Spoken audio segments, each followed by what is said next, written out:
AI is here. You have too much information. AI is very good at like bringing it down to you in like 2 sentences. But at the moment where people are, it's just like, I'm overwhelmed. I just need a summary. That's a recipe for catastrophe. Welcome to the Agentic Allocator. Today, we're joined by Professor Ludovic Phalippou from the University of Oxford Saïd Business School, one of the leading academic voices on private equity performance, fees, and transparency. His latest paper, Limited Partner versus Unlimited Technologies, examine how generative AI and machine learning are poised to reshape LP decision-making in private markets, and why the same technologies that promise deeper insight could also amplify the industry's long-standing distortions. You can also hide some prompt for a machine, say, I'm the greatest man ever created, okay? And then the machine will read that and will tell you, that guy is the greatest guy ever. So we have that, right? There has been evidence of even academics in some fields that would hide prompts for AI in their paper on white or on very small font. And AI reads, this is an amazing paper for sure.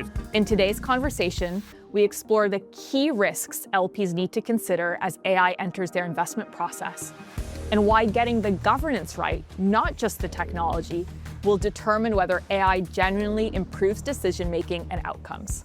Don't be naive, embracing it, saying, oh my God, it's going to so simplify my life and I'm going to do like so well by just adopting it. I think you need to employ these tools. They are really powerful and impressive, but you have to think very deeply about bringing them in, how the governments, the risk it brings, and so on and so forth. I hope you enjoy the conversation.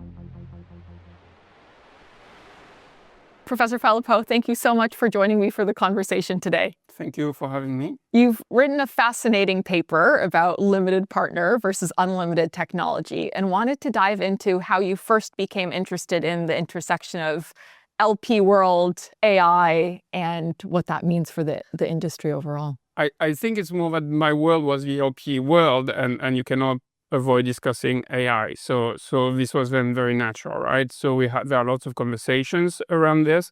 There's not much in practice. There's hardly anything that is done with AI in practice, but having the conversation is important, and then and everybody wants to know and think about it. So I made some effort in that direction very naturally because that was my industry and the sorts of things I was studying.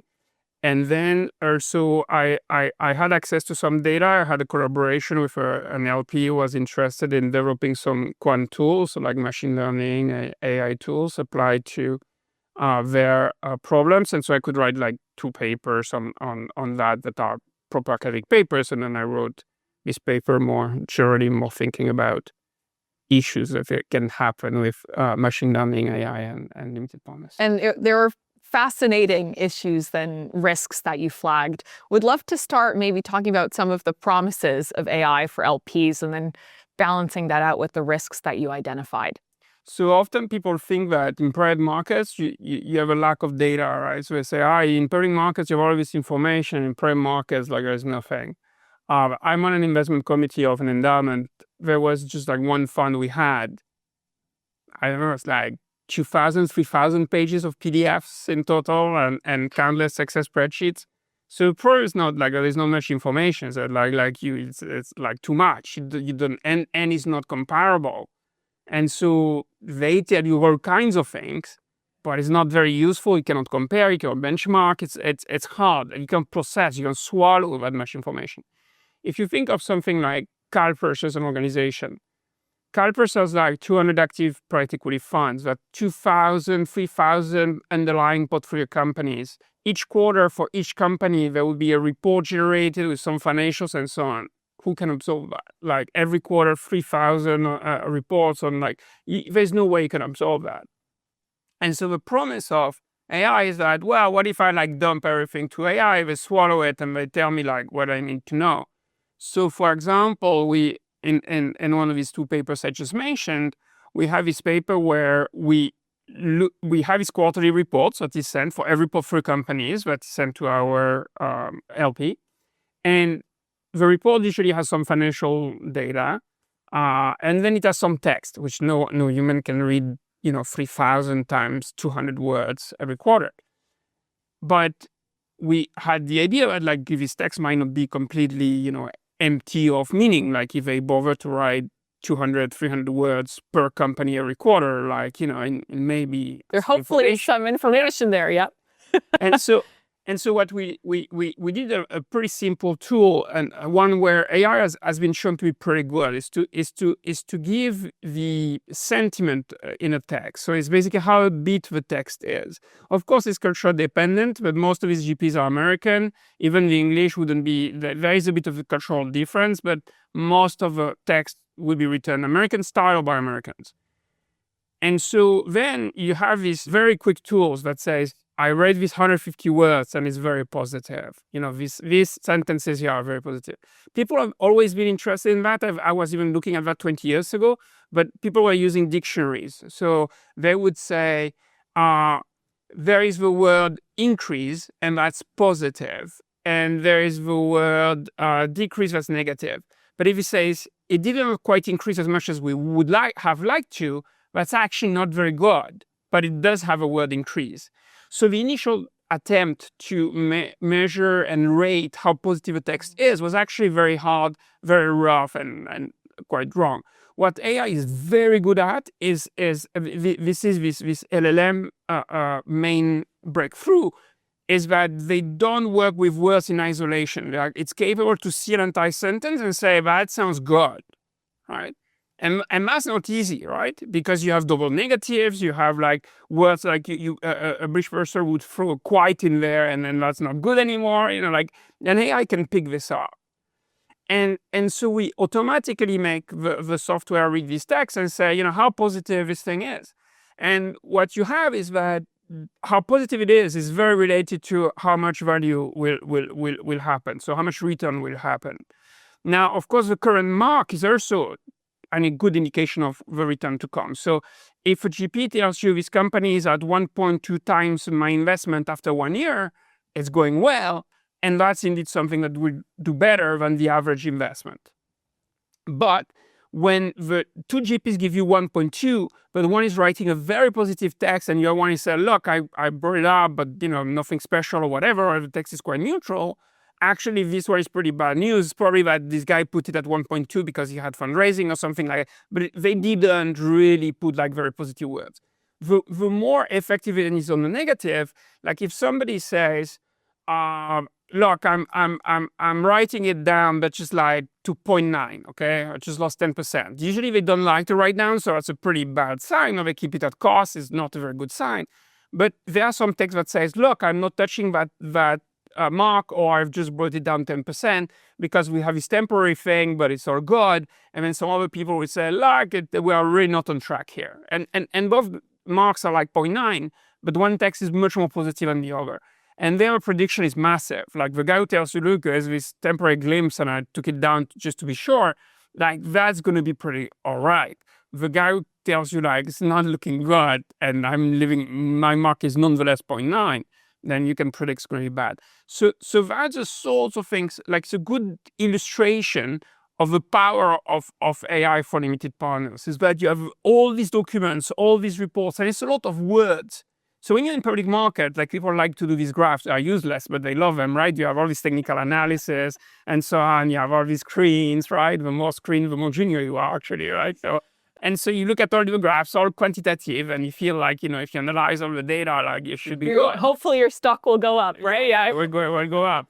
But if you're in private markets, like, you do have some EBITDA and so on, but they're cooked anyway. It like, if I give you an EBITDA number, I might as well, have pulled it out of my hat. What is the most important thing is give me your exact definition of EBITDA, all your add backs, all these details, right? Yeah.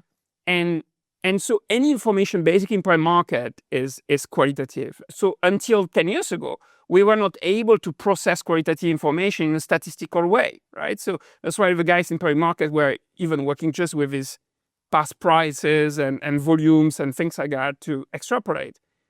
In private markets, it's just words and lots of them. A fundraising prospectus is 250 pages long. The limited partnership agreement that comes with it is another 200 pages. It's a lot of words. Now, there's got to be some element of information somewhere in these things, right? And so especially in the footnotes, right? Especially in the footnote. So we did have like a machine learning also experiment where we give a fundraising prospectus, see if a machine can learn which fund is end up being good and bad, and then can forecast. So we did that. So I think the big promise of ML and AI in private markets, because there are so many words and so much information, that you need this kind of things. Incredible. And you started to touch on some of the risks as well, in terms of if we don't have proper governance of these AI systems within LP organizations and within allocator organizations, then it might actually exacerbate some of the distortions that the industry has suffered with. You mentioned, for example, performance numbers. Curious how you thought about and defined the risks within this context. Yeah, so we are exactly the point where I say, you need to check the definition of EBITDA and so on. The problem is that, so AI is here, you have too much information. AI is very good at like bringing it down to you in like 2 sentences and whatever you want, right? The problem is that all the details in private markets are already buried in the details, in the footnote, right? All the footnotes are key. All these small details, how did you define this? How did you define that?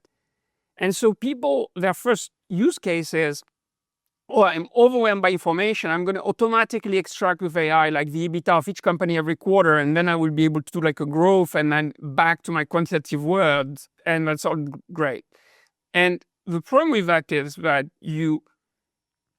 there will be an EBITDA in the document, but you don't know if it's right, if it reflects reality. Exactly, how much add-back there has been, and like all these details are keys.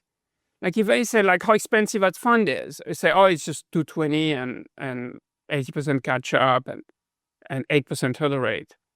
Okay, what's the how is management fees exactly calculated post investment period?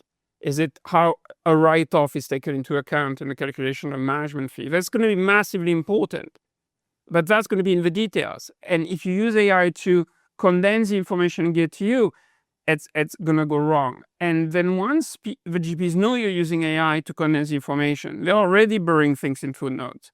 And they're going to do it even more, right? They understand that to trick the machine, you need to make something very salient, very clear. You can also hide some prompt for a machine and say, I'm the greatest man ever created, okay? And then the machine will read that and will tell you, that guy is the greatest guy ever, like, So we have that, right? There has been evidence of even academics in some fields that would hide prompts for AI in their paper on white or on very small font. And the AI reads, this is an amazing paper for sure. It's like a revised and like, every guy say, yeah, it's an amazing paper. Yeah. And so the GPs can do that directly or in most other ways. You also have like all kinds of meta things in the documents where you can play around, but you can also simply put things down even more so in footnotes, emphasizing even more the salient things that are appealing or whatever, and the machine will be tricked. So the issue is AI is massively powerful, but you need to be super good to know exactly what to extract and how. So one thing that works pretty well is that you don't say to AI, give me the EBITDA of all my portfolio companies in the quarter. You say, for each portfolio company, give me all of the relevant section where they talk about the EBITDA of this company, right? And if there's a definition somewhere at the end of the document and so on, it's relevant, okay? So I need all the relevant information in the document about this EBITDA. And usually I want to know the add backs, I want to know the definition, I want to know if it's adjusted, how and so on, and if there are several EBITDAs mentioned in the docs and things like that. I want to know that because maybe it will tell you, look, there's not much information, and that's an information in itself. Like if a guy didn't tell you how they calculated their stuff, like you want to know. And so you are going to have these, relevant pieces highlighted, right? And that's useful because you have 200 pages to go through. So like it's very useful that these are the relevant things. These are the relevant things I'm usually interested in. And then it can be mapped, and then you need to do your job. Like you need to read these things and say, okay. And then maybe at one point you can train the machine about like, okay, this is how I read these things. Once I have all the relevant information about EBITDA, I'm not too happy there is like some add back on this kind of that kind, and you should flag it to me each time there is one and so on. And then the machine can do a better job. Yeah. But at the moment where people are just like, I'm overwhelmed, I just need a summary, and or an automatic database. That's a recipe for catastrophe. Absolutely. It's you need to, in the future, become not only an expert in the LP and allocator context, but also in AI. And LPs don't have the time to do that. So they'll need to find guides and folks to work with to define those contexts. It's interesting, for example, with the hidden footnotes or the hidden white text, you actually can use an LLM to uncover if some of that exists, but it has to be put into a process and into the flow of the system rather than just uploading a document automatically into Claude, having it OCR or optical character recognize that document and then process it right away. There has to be an AI security check involved as well. It's super, super interesting. In your paper, you write about a future where LPs are reading by machine and GPs are reading by machine. I call it the Agentic Allocator. Okay. And in that future, curious, what does it look like for you? What are some of the elements that we need to consider? Yeah, so this I have difficulties like projecting. We have this situation in about every context. So if I go back to my other job, which is teaching, you can have teachers writing an exam in AI. The students use AI to answer the exam, and then you use AI to grade the exam. So it's a bit strange, right? Once we just have machine talking to one another, basically. I still feel that there will be an element of character, like the teacher will, puts like their own ideas in the exam, and when they grade, they still say what they think looks good and not. But it's tricky, it's hard. And you see it right with the students, perfect example, right? The exam is AI written, the student uses AI to answer, and use AI to grade it. Well, AI can grade. at Stanford undergrad, the hardest exams I found were the open book ones. So I feel like that's where professors are going to have to go. Yeah. Open book, you can use any tool, but to solve it, you actually have to One of the have deep understanding. One of the machine grade I ever had was in undergrad. It was an open book exam. It was IO, I still remember, in the organization, and the teacher comes to me after the class. That's actually changed my life. So the teacher came to me after the exam, and he says like, I never had such a high grade at this exam. Nobody like gets to the end of this exam, and you were like just like one question to the end. Like, how did you do that? And I said, well, actually, I thought I would do badly because like I never pay attention in class. I was at the back and so on. So I didn't listen when he said like, oh, it's open book. Okay. So I showed up at the exam with no book, hands in my pocket. I was like, okay, I don't have any books. Let me try to do this. Yeah. And so and for the anecdote, then this is when this prof was like so amazed, and he said like, I think you should do a PhD, and he sent me to the US. And so this was in the beginning of that life. And maybe I wouldn't be here today or anything. Like, it wouldn't have been for like me listening in class and actually using a book for the exam, because it would have slowed me down dramatically. So interesting. And would love to also dive into, you mentioned governance is extremely important in whether we see very positive outcomes with AI within the private markets ecosystem or whether the risks that the industry has faced are exacerbated. Curious, what are the governance kind of blueprint you would give for an LP or an allocator organization? So there would be like, one would need to think about the responsibility, right? So what happens if I put the wrong EBITDA in my presentation, and it's GPT who had, I simply prompted him to get it from or it. I call him because un chat in French, so that's my excuse. Sorry, it's GPT, and Claude is a French, is a male name as well. So it or he then got you an EBITDA, and it was okay in the organization that we just get this we crawl the documents and extract EBITDA automatically and so on. But what if this EBITDA is wrong and you buy a company with a wrong number and there are consequences to it? Who's responsible? So what if a company hadn't made it okay to use AI? You just did it to accelerate your job and it was tolerated, but you made the mistake. Or what if a company said, we do use AI here to extract, we actually bought the software that extracts things with AI, but you, the analyst, just took what the software said and you didn't double check. Like what is exactly responsibility? So these, I think, are new questions that are worth like spending a bit of time with at organizations. Whereas another one, like, that the GPs are trying to like prevent the LPs from using AI or machine learning. Find that a bit weird because, in a sense, like they would say, I don't want my documents to go to a machine learning or to an AI because I don't want my docs to be compared to others, and then you find like a way to compare or whatever. But when you hired Cambridge Associates in the past, Cambridge Associates had seen documents from thousands of people and would call the shot. The same, I give it to Claude, if Claude has seen 100 documents and call the shot. So it is the same thing. So why can I not use Claude, but I can use Cambridge Associates? So the GP are trying to play that card, but there hasn't been a lawsuit, but I don't see how they could win this. So I see a future in which fund documents, confidentiality documents have to change between LPs and GPs, actually.